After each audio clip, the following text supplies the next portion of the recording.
बार पहला क्वेश्चन है, यदि किसी 100 वोल्ट की आपूर्ति में 5 एम्पियर धारा प्रवाहित हो रही है तो परिपथ का प्रतिरोध कितना होगा।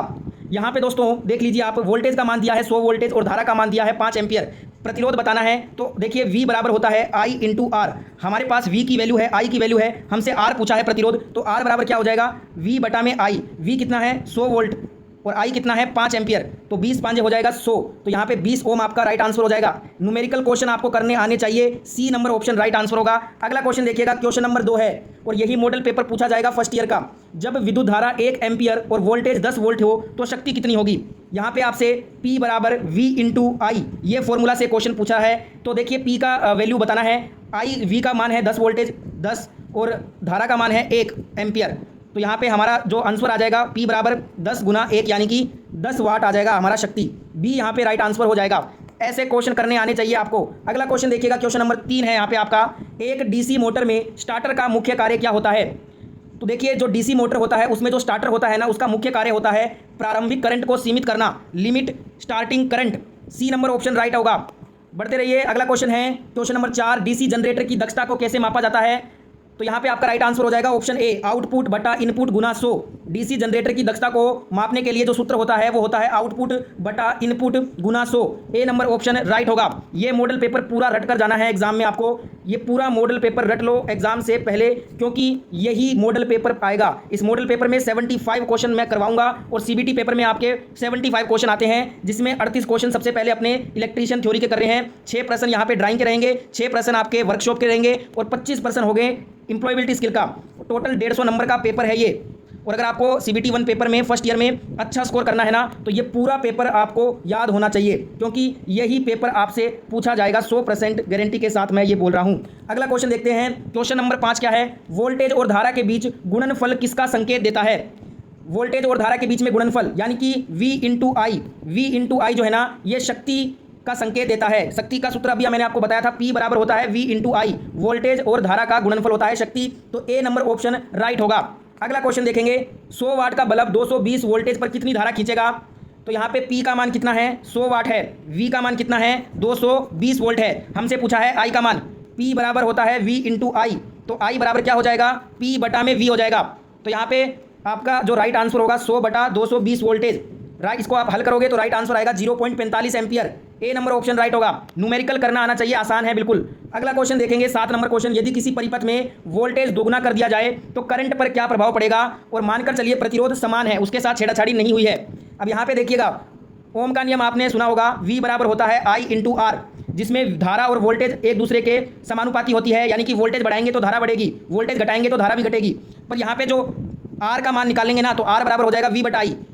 जो R होता है प्रतिरोध, ये धारा के व्युत्क्रमानुपाती होता है।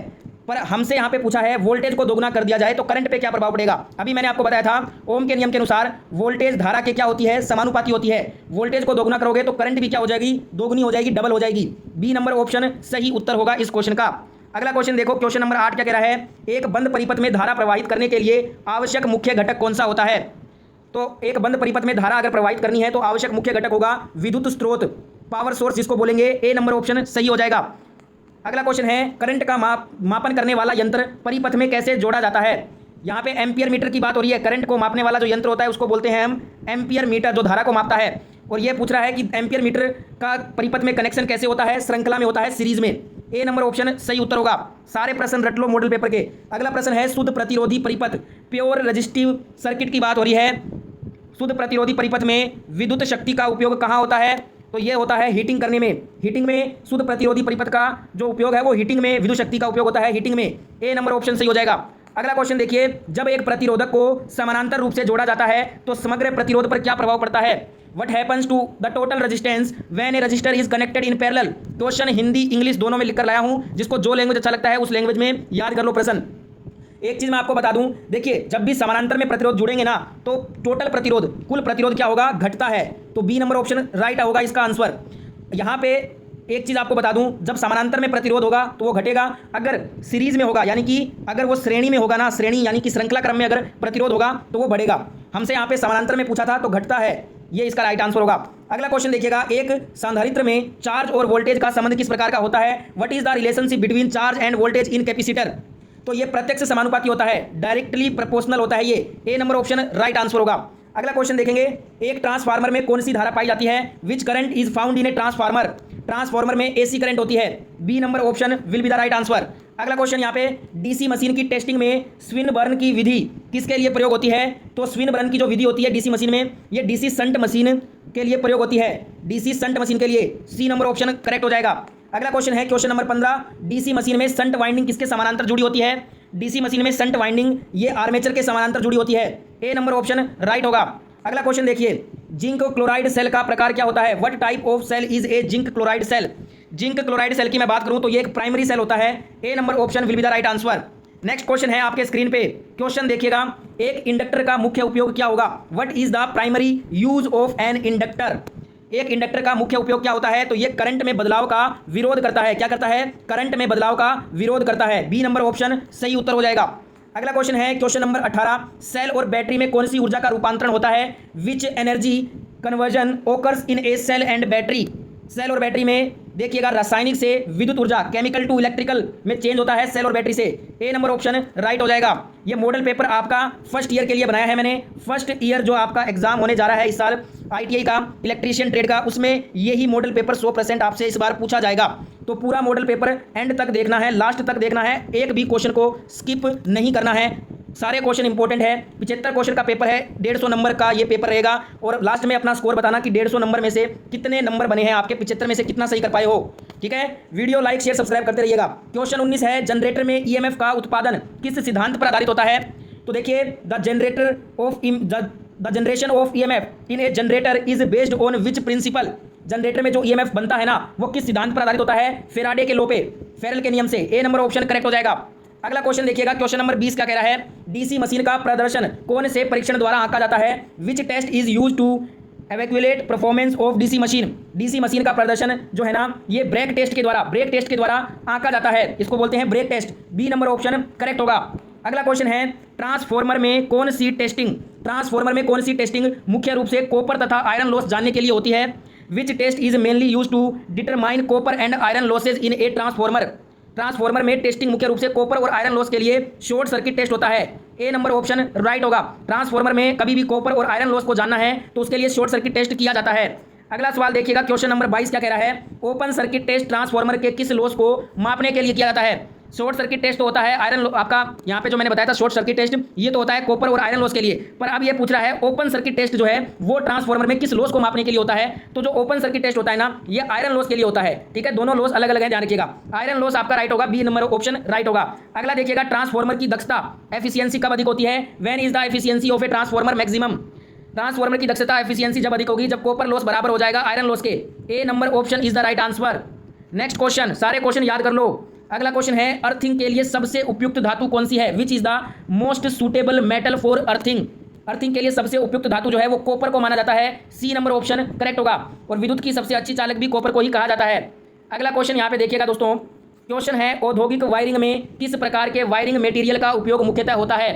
What type of wiring material is mainly used in industrial wiring? तो पीवीसी का यूज करते हैं, पॉलीविनाइल क्लोराइड पीवीसी का फुल फॉर्म होता है। पीवीसी वायर का औद्योगिक वायरिंग में हम यूज करते हैं। ए नंबर ऑप्शन राइट हो जाएगा। अगला क्वेश्चन क्या कह रहा है, क्वेश्चन नंबर 26, ट्रांसफॉर्मर में ब्रेक डाउन वोल्टेज टेस्ट किसके लिए किया जाता है? ट्रांसफॉर्मर में ब्रेक डाउन वोल्टेज टेस्ट हम इंसुलेशन क्षमता, इंसुलेशन कैपेसिटी जांचने के लिए करते हैं। सी नंबर ऑप्शन राइट होगा। अगला क्वेश्शन है, बिजली के झटके से बचने के लिए किस यंत्र का प्रयोग होता है? Which device is use to prevent electric shock? बिजली के झटके से बचने के लिए हम आरसीबी या ईएलसीबी इसका यूज करते हैं। तो यहाँ पे सी नंबर ऑप्शन करेक्ट होगा। आरसीबी ईएलसीबी दोनों ही यूज जो है ना बिजली के झटके से बचने के लिए किया जाता है। अगला क्वेश्चन देखिए, अर्थिंग के लिए न्यूनतम तांबे की तार की मोटाई कितनी होनी चाहिए? What is the minimum thickness of copper wire of earthing? इसके लिए अर्थिंग के लिए न्यूनतम तांबे की तार की मोटाई होनी चाहिए 6 mm square. D number option right हो जाएगा। अगला क्वेश्चन देखेंगे, औद्योगिक प्रतिष्ठानों में अर्थिंग इलेक्ट्रोड को कितनी गहराई में जमीन में गाड़ा जाता है? At what depth should the earthing electrode be buried in industrial installations? औद्योगिक प्रतिष्ठानों में अर्थिंग इलेक्ट्रोड को 2.5 मीटर जमीन गहराई में गाड़ा जाता है। सी नंबर ऑप्शन राइट हो जाएगा। अगला क्वेश्चन है, वायरिंग में प्रयुक्त इंसुलेशन का मुख्य कार्य बताओ। What is the main function of insulation in wiring? Wiring में प्रयुक्त इंसुलेशन का मुख्य कार्य होता है ये शॉर्ट सर्किट से बचाता है। ऑप्शन यहाँ पे सी आपका राइट हो जाएगा। अगला क्वेश्चन है ट्रांसफॉर्मर में ऑयल फिल्टरिंग का मुख्य उद्देश्य क्या होगा? What is the main purpose of oil filtering in a transformer? Transformer में ऑयल फिल्टरिंग का मुख्य उद्देश्य होता है नमी और अशुद्धियों को हटाना, remove moisture and impurities. Option यहाँ पे बी करेक्ट हो जाएगा। अगला क्वेश्चन, किसी भी वायरिंग सिस्टम में शॉर्ट सर्किट होने पर सबसे पहले कौन सा यंत्र काम करता है? Which device operates first during a short circuit in any wiring system? किसी भी वायरिंग सिस्टम में शॉर्ट सर्किट होगा ना तो सबसे पहले जो यंत्र काम करेगा वो एमसीबी करेगा, MCB miniature circuit breaker. A is the right answer. अगला सवाल देखेंगे, विद्युत शॉक लगने पर सबसे पहले क्या करना चाहिए? What is the first step to take when someone gets an electric shock? अगर किसी को विद्युत शॉक लगा है तो सबसे पहले हमें विद्युत स्रोत से पीड़ित को अलग करना है, separate the victim from the electrical source. B number option right हो जाएगा। अगला क्वेश्चन है, विद्युत दुर्घटना में पीड़ित को विद्युत स्रोत से अलग करते समय कौन सी वस्तु उपयोग करनी चाहिए? What kind of material should be used to separate the victim from the electrical source? विद्युत दुर्घटना में पीड़ित को विद्युत स्रोत से अलग करने के लिए हमें लकड़ी या प्लास्टिक, वुड और प्लास्टिक वस्तु का उपयोग करना चाहिए, क्योंकि लकड़ी और प्लास्टिक दोनों ही विद्युत के अचालक हैं। बी नंबर ऑप्शन राइट हो जाएगा। अगला क्वेश्चन है, ट्रांसफॉर्मर का इंसुलेशन टेस्ट किस उपकरण से किया जाता है? Which instrument is used for transformer insulation test? Transformer का इंसुलेशन टेस्ट जो है ये मेगर से होता है, मेगर उपकरण से। मेगर जो है ना उच्च प्रतिरोध को मापने में काम आता है। ए नंबर ऑप्शन राइट हो जाएगा। अगला क्वेश्चन है, प्राथमिक चिकित्सा में विद्युत झटका लगने पर सीपीआर कब दिया जाता है? When should CPR be given in case of electric shock first aid? प्राथमिक चिकित्सा में विद्युत झटका लगने पर सीपीआर तब देंगे जब पीड़ित बेहोश हो और सांस न ले रहा हो, तो उस स्थिति में हमें पीड़ित को तुरंत प्रभाव से सीपीआर देना चाहिए। ए ऑप्शन राइट हो जाएगा। अगला क्वेश्चन देखेंगे, क्वेश्चन है, ट्रांसफॉर्मर की आयरन लॉस किस पर निर्भर करती है? Iron losses in transformer depend upon, iron loss जो है ना ये ट्रांसफॉर्मर की वोल्टेज और फ्रीक्वेंसी, वोल्टेज एंड फ्रीक्वेंसी पे डिपेंड करता है। बी नंबर ऑप्शन करेक्ट हो जाएगा। ट्रेड थ्योरी का लास्ट क्वेश्चन है, बिजली के उपकरणों पर कार्य करते समय कौन सा व्यक्तिगत सुरक्षा उपकरण पीपीई आवश्यक होता है? तो ये होता है सुरक्षा चश्मा और दस्ताने होने चाहिए। ए नंबर ऑप्शन राइट हो जाएगा। तो सीबीटी पेपर में आईटीआई के फर्स्ट ईयर में ट्रेड थ्योरी के आपके 38 क्वेश्चन आते हैं, 38 ट्रेड जो थ्योरी है उसके क्वेश्चन कंप्लीट हो चुके हैं। अब अपने एम्प्लॉयबिलिटी स्किल के टोटल 25 क्वेश्चन आते हैं आपके सीबीटी पेपर में। अब 25 क्वेश्चन करेंगे ईएस के। पहला क्वेश्चन ईएस का, उससे पहले आपके लिए इतना मेहनत कर रहा हूं तो वीडियो को सभी दोस्त एक बार फटाफट से थम्स अप लाइक कर दो, सारे के सारे प्यारे दोस्त। और इस मॉडल पेपर को सभी दोस्तों तक पहुंचाना आपका काम है, दबा के शेयर करना इस मॉडल पेपर को। जितने भी आपके दोस्तों के ग्रुप में है सभी में इसको दबा के शेयर कीजिएगा। यही पेपर आने वाला है मॉडल पेपर आपके एग्जाम में, इसलिए इसको जरूर शेयर करना। आईटीआई की रोजाना वीडियो देखने के लिए आप चैनल को सब्सक्राइब करके नोटिफिकेशन को भी ऑन कर लीजिए। तो चलिए स्टार्ट करते हैं ईएस के आपके 25 क्वेश्चन। थ्योरी के क्वेश्चन हो चुके हैं। ईएस का पहला क्वेश्चन है, कौन सा विकल्प रोजगार कौशल नहीं है? इनमें से कौन सा विकल्प रोजगार कौशल नहीं है? तो यहाँ पे आपका राइट आंसर हो जाएगा गुड रनर, अच्छा धावक। ये जो है एक विकल्प है जो कि रोजगार कौशल का नहीं है। ए नंबर ऑप्शन राइट हो जाएगा। वहीं बात कर लें अच्छा संचार कौशल, त्वरित शिक्षा, ये जो है ना आपके ये तीनों ही जो हैं वो एक रोजगार कौशल हैं, पर अच्छा धावक गुड रनर क्या है, ये रोजगार कौशल का विकल्प नहीं है। तो ए नंबर ऑप्शन करेक्ट हो जाएगा। अगला क्वेश्चन देखेंगे ईएस का, एक कर्मचारी वह होता है जो खालिस्तान होता है। एक कर्मचारी जो है ना ये दोस्तों तनख्वाह के लिए काम करता है, works for a salary. C number option correct होगा। बिल्कुल ये पेपर आने वाला है इस बार फर्स्ट ईयर इलेक्ट्रीशियन ट्रेड का। अगला सवाल देखिएगा, ईएस का तीसरा क्वेश्चन क्या कह रहा है, अच्छे करियर विकास के लिए कौन से 2 कौशल आवश्यक हैं? अच्छे करियर विकास के लिए 2 कौशल आवश्यक कौन से हैं? तो ये है तकनीकी कौशल और रोजगार कौशल। डी नंबर ऑप्शन राइट हो जाएगा। जो ऑप्शन बता रहा हूँ उसको रट लो आप और नोटबुक में नोट डाउन भी कर लो।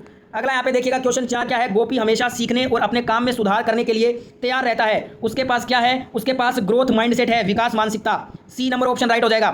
अगला क्वेश्चन है क्वेश्चन नंबर 5 ईएस का, रोजगार कौशल का अर्थ खालिस्तान होगा। रोजगार कौशल का अर्थ होता है कौशल एक अच्छा कर्मचारी बनने के लिए। बी नंबर ऑप्शन राइट हो जाएगा। जो ऑप्शन के आंसर बता रहा हूँ उसको डायरेक्ट रटना है आपको, ईएस को आपको रटना ही होता है और इसमें आपको नोटबुक में नोट डाउन कर लीजिए आंसर। अगला यहाँ पे क्वेश्चन देखिए, जब हम ऑनलाइन कुछ सीखते हैं तो उसे क्या कहा जाता है? जब हम ऑनलाइन कुछ सीखते हैं ना उसे ई लर्निंग बोला जाता है। सी नंबर ऑप्शन राइट हो जाएगा। अगला क्वेश्चन है ईएस का, ऑनलाइन सीखने के लाभ क्या हैं? ऑनलाइन सीखने के लाभ हैं कि हम कभी भी कहीं भी सीख सकते हैं। We can learn any time and from anywhere, यही ऑनलाइन सीखने का लाभ होता है। ए नंबर ऑप्शन राइट हो जाएगा। अगला देखिएगा सवाल क्वेश्चन नंबर 8 क्या कह रहा है, इनमें से कौन सा रोजगार कौशल पोर्टल है? Which of these is an employability skill portal? इनमें से कौन सा रोजगार कौशल का पोर्टल है? फेसबुक तो नहीं होगा, ये सोशल मीडिया प्लेटफॉर्म है। नेटफ्लिक्स और हॉटस्टार ये दोनों तो आपके ओटीटी प्लेटफॉर्म है। बचा क्या? भारत कौशल। भारत कौशल जो है ये रोजगार का कौशल पोर्टल है। बी नंबर ऑप्शन राइट हो जाएगा। अगला देखिएगा क्वेश्चन यहाँ पे क्वेश्चन नंबर 9 आपका ईएस का। क्वेश्चन में कहा है कि राम एक कंपनी में फीटर का काम करता है, वह अपने खाली समय में अपने व्यापार कौशल और रोजगार कौशल को उन्नत करना चाहता है, वह क्या करेगा? इनमें से ऑप्शन है खेलें, समाचार देखें, या पाठ्यक्रम खोजें ऑनलाइन या ऑफलाइन, या नौकरी छोड़ें। तो इसका राइट आंसर हो जाएगा सी। अगर राम एक कंपनी में फिटर का काम कर रहा है ना और वह अपने खाली समय में व्यापार कौशल रोजगार कौशल को उन्नत करना चाहता है तो उसे फाइंड कोर्सेज ऑनलाइन और ऑफलाइन, उसे पाठ्यक्रम खोजना है ऑनलाइन या offline. C number option right हो जाएगा। अगला यहाँ पे क्वेश्चन देखिएगा, क्वेश्चन नंबर 10 ईएस का क्या कह रहा है। जीना ई लर्निंग कोर्स के लिए नामांकन करना चाहती है, उसके लिए सबसे जरूरी चीज़ क्या होगी। ई लर्निंग क्या है, ऑनलाइन लर्निंग, उसके लिए जरूरी होगा मोबाइल फोन या कंप्यूटर या फिर आप टैबलेट भी बोल सकते हैं। सी नंबर ऑप्शन राइट हो जाएगा। अगला यहाँ पे क्वेश्चन देखिएगा, आज के समय में कई नौकरियों में खालिस्तान कौशल एक बुनियादी कौशल आवश्यकता बन गई है। डिजिटल, यहाँ पे डिजिटल राइट होगा। आज के समय में कई नौकरियों में डिजिटल कौशल एक बुनियादी कौशल आवश्यकता बन गई है। बी नंबर ऑप्शन राइट हो जाएगा। अगला क्वेश्चन देखिएगा, नौकरियां प्रदूषण को, कौन सी नौकरियां प्रदूषण को कम करने, पर्यावरण और ग्रह को संरक्षित करने में मदद करती है। जो ग्रीन, हरा नौकरियां, जो हरी ग्रीन जॉब्स होती है ना, वो क्या करती हैं, प्रदूषण को कम करती हैं, ठीक है, और पर्यावरण को संरक्षित करने में मदद करती हैं। तो सी नंबर ऑप्शन राइट हो जाएगा। अगला यहाँ पे देखिएगा क्वेश्चन, ग्रीन जॉब्स महत्वपूर्ण है क्योंकि ये पर्यावरण की रक्षा में मदद करते हैं। ए नंबर ऑप्शन राइट हो जाएगा। ईएस के क्वेश्चन आपको रटना होता है, इसमें समझने का इतना कुछ नहीं है, सिर्फ आपको रटना है ईएस के क्वेश्चन। नेक्स्ट यहाँ पे देखिएगा क्वेश्चन, गीता ने अभी अभी अपनी शिक्षा पूरी की है, वह अपने कौन से कौशल में सुधार के लिए एक बुनियादी अंग्रेजी पाठ्यक्रम में शामिल हुई है। तो यहाँ पे कम्युनिकेशन, संचार राइट आंसर हो जाएगा, सी नंबर ऑप्शन राइट। अगला क्वेश्चन, राम अपना खुद का व्यवसाय शुरू करने की योजना बना रहा है, आप कौन सा विकल्प सुझाएंगे उसको, कौन सा जो अगर वो व्यवसाय करना चाहता है तो उसे हम ऑनलाइन रिटेल, ऑनलाइन खुदरा विकल्प को सुझाएंगे, ठीक है, ए नंबर ऑप्शन राइट हो जाएगा। अगला यहाँ पे सवाल देखिएगा, ईएस का 16 नंबर क्वेश्चन क्या है, कौन जो है वो अच्छी और सेवाएं लाभ कमाने का सही तरीका है। सेलिंग, बेचना, बेचकर अच्छी और सेवाएं लाभ कमाने का ये सही तरीका है, तो बी नंबर ऑप्शन राइट हो जाएगा आपका। अगला देखिए क्वेश्चन यहाँ पे ईएस का 17 नंबर क्वेश्चन कह रहा है, सरल विक्रय तकनीकें प्रत्येक विक्रय व्यक्ति को पता होनी चाहिए और अभ्यास करना चाहिए, किसका, क्रॉस सेलिंग का, क्रॉस बिक्री का, बी नंबर ऑप्शन राइट हो जाएगा। अगला क्वेश्चन है क्वेश्चन नंबर 18 ईएस में, FAB मीन्स, FAB का अर्थ बताना है। FAB का अर्थ होता है full form features, advantages, benefits, Hindi में कहें तो विशेषताएं, लाभ और लाभ, राइट आंसर ए हो जाएगा इसका। अगला सवाल यहाँ पे ईएस का 19 नंबर सवाल देखिएगा, स्वाति को एक लैपटॉप बेचना है, वह इसे बेचने के लिए किस तकनीक का उपयोग कर सकती है। स्वाति इसके लिए फैब तकनीक का यूज करेगी, ए नंबर ऑप्शन राइट हो जाएगा, क्योंकि फैब का फुल फॉर्म होता है फीचर, एडवांटेज, बेनिफिट्स। नेक्स्ट यहाँ पे देखिएगा, स्मिता को एक मोबाइल फ़ोन बेचना है, वह अलग अलग फ़ोन के फ़ायदे और फ़ायदे लिख रही है, वह लिख रही है, क्या लिख रही है, फैब स्टेटमेंट लिख रही है, सी यहाँ पे करेक्ट हो जाएगा। अगला क्वेश्चन ये इसका, किसी उत्पाद के बारे में अपने अनुभव और राय साझा करने वाले ग्राहकों को क्या कहा जाता है। इसको कस्टमर फीडबैक, ग्राहक की प्रतिक्रिया कहा जाता है, बी नंबर ऑप्शन राइट होगा। अगला यहाँ पे 22 नंबर सवाल ये इसका देखिएगा, बिक्री बंद करने की तकनीक किसके लिए एक आवश्यक कौशल है। ये दोस्तों सेल्स पर्सन, विक्रय व्यक्ति के लिए एक आवश्यक कौशल है, ए नंबर ऑप्शन राइट हो जाएगा। अगला यहाँ पे क्वेश्चन 23 है इसका, अभी या कभी नहीं बंद करें, सारांश बंद करें और प्रश्न बंद करें, तीन महत्वपूर्ण है, किसके लिए, ये है क्लोजिंग टेक्निक, समापन तकनीक है ये, सी नंबर ऑप्शन राइट हो जाएगा। नेक्स्ट यहाँ पे 24 नंबर क्वेश्चन ये इसका, एक होटल ने अपने ग्राहकों से ग्राहक संतुष्टि सर्वेक्षण भरने के लिए कहा, वे क्या करने का प्रयास कर रहे हैं, वे ग्राहकों की प्रतिक्रिया ले रहे हैं, take customer feedback, B number option right होगा। और एम्प्लॉयबिलिटी स्किल का 25 नंबर क्वेश्चन जो कि लास्ट क्वेश्चन है एम्प्लॉयबिलिटी स्किल का, बिक्री व्यक्ति ग्राहक को बताता है ऑफर केवल आज ही मौजूद है, इस बिक्री तकनीक को क्या कहा जाता है, इस बिक्री तकनीक को बोलते हैं नाउ और नेवर क्लोजेज, अभी या कभी नहीं बंद होगा, ए नंबर ऑप्शन राइट हो जाएगा। तो ईएस के भी जो 25 क्वेश्चन आपके सीबीटी फर्स्ट ईयर पेपर में पूछे जाते हैं वो 25 क्वेश्चन भी हमने कर लिए हैं। अब अपने करेंगे ड्राइंग के क्वेश्चन। ड्राइंग के आपके सीबीटी पेपर में 6 क्वेश्चन आते हैं और वर्कशॉप साइंस के भी 6 क्वेश्चन आते हैं। तो पहले ड्राइंग के कर लेते हैं 6 क्वेश्चन, फिर वर्कशॉप के कर लेंगे। पहला क्वेश्चन ड्राइंग का देखिएगा, इंजीनियरिंग ड्राइंग का, निम्नलिखित में से कौन सा सम्मेलन ग्लास के लिए प्रयोग किया जाता है। ग्लास के लिए इनमें से कौन सा प्रयोग होता है सम्मेलन, तो ग्लास के लिए होता है बी, यहाँ पे आपका राइट हो जाएगा। ये जो है ना सम्मेलन ये ग्लास का है, तो बी राइट होगा आंसर। दूसरा क्वेश्चन ड्राइंग का, निम्नलिखित में से कौन सा सम्मेलन एल्यूमिनियम के लिए प्रयोग होता है। दूसरा सम्मेलन यहाँ पे बताना है आपको जो कि एल्यूमिनियम के लिए प्रयोग होता है। 4 ऑप्शन आपके सामने हैं, एल्यूमिनियम का सम्मेलन है ये, ए नंबर ऑप्शन, ये एल्यूमिनियम का सम्मेलन है, ए नंबर ऑप्शन राइट हो जाएगा। तीसरा यहाँ पे देखिएगा, निम्नलिखित में से कौन सा सम्मेलन लकड़ी के लिए प्रयोग होता है। लकड़ी के लिए कौन सा सम्मेलन है, इनमें से लकड़ी के लिए सम्मेलन है सी नंबर ऑप्शन, ये सम्मेलन लकड़ी का है, तो सी नंबर ऑप्शन करेक्ट हो जाएगा। चौथा क्वेश्चन देखेंगे ड्राइंग का। ड्राइंग का 4th नंबर क्वेश्चन है, निम्नलिखित में से कौन इंजीनियरिंग ड्राइंग का मुख्य प्रकार नहीं है। ऑप्शन ए मैकेनिकल इंजीनियरिंग चित्र, ये तो होता है मैकेनिकल इंजीनियरिंग ड्राइंग होती है, इलेक्ट्रिकल इंजीनियरिंग ड्राइंग भी होती है, सिविल इंजीनियरिंग ड्राइंग भी होती है। सी नंबर ऑप्शन में कहा है कि air engineering drawing, air engineering drawing नाम का कुछ ड्राइंग नहीं है, तो सी नंबर ऑप्शन राइट हो जाएगा। 5वां क्वेश्चन ड्राइंग का देखो, ड्राइंग शीट के 2 क्रमागत आकारों के क्षेत्रफल किसके अनुपात में होते हैं। ड्राइंग शीट के 2 क्रमागत आकारों के क्षेत्रफल जो हैं 1:2 में होते हैं, सी नंबर ऑप्शन राइट हो जाएगा। ड्राइंग का लास्ट क्वेश्चन, क्वेश्चन नंबर 6, सबसे बड़े आकार A0 साइज का क्षेत्रफल 1 m² है और इसकी चौड़ाई और लंबाई का अनुपात कितना होगा, 1:√2 हो जाएगा, बी नंबर ऑप्शन राइट हो जाएगा। ठीक है, अब यहाँ पे हमारे ड्राइंग के क्वेश्चन कंप्लीट हो गए हैं। अब अपने क्वेश्चन जो करने वाले हैं वो क्वेश्चन होंगे वर्कशॉप कैलकुलेशन एंड साइंस के, जो 6 क्वेश्चन आते हैं सीबीटी पेपर में वो देखेंगे। पहला क्वेश्चन देखिएगा वर्कशॉप का, तापमान को क्या संदर्भित करता है।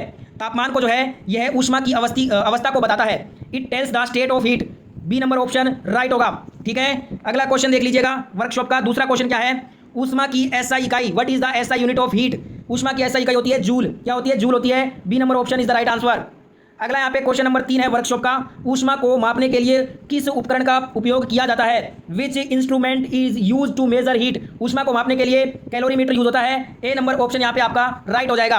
अगला क्वेश्चन देख लेते हैं एक बार, 1 ग्राम पानी का 1 डिग्री सेंटीग्रेड तापमान बढ़ाने के लिए आवश्यक ऊष्मा की मात्रा को क्या कहते हैं।